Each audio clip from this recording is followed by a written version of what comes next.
এমন রূপরেখা অঙ্কন করে দেখিয়েছিলেন আল্লাহর পয়গম্বরেরা, আল্লাহর নবীরা দেখিয়েছিলেন।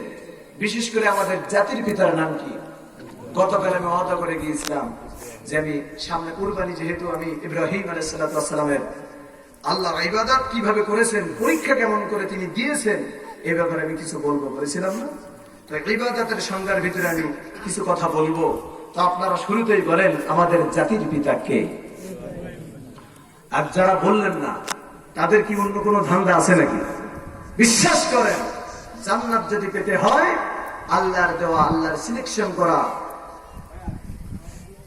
এই ইব্রাহিম আলাইহিস সালাম ব্যতীত যদি আপনার দিলের ভিতরে, মুখে বলার দরকার নেই, যদি মনে মনেও ভাবেন যে ইব্রাহিম ছাড়া আমার জাতির পিতা অন্য কেউ হতে পারে, আমি কোন দলের নাম ধরবো না, বিশ্বাস করেন আপনি সব হতে পারেন, মুসলিম হতে পারবেন না।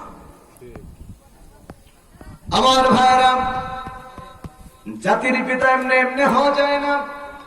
জাতির পিতা হতে হলে কেমন করে পরীক্ষা দিতে হয়, কেমন করে আল্লাহর ইবাদতটা করতে হয়। দেখেন আল্লাহ রাব্বুল আলামিন জাতির পিতার পরীক্ষা কেমন করে নিলেন। সেই অগ্নি পরীক্ষা থেকে শুরু করেন, ছোট্ট থেকে পরীক্ষা শুরু হয়ে গেল। পরীক্ষা দিতে দিতে দিতে দিতে এক পর্যায়ে সন্তান হয় না।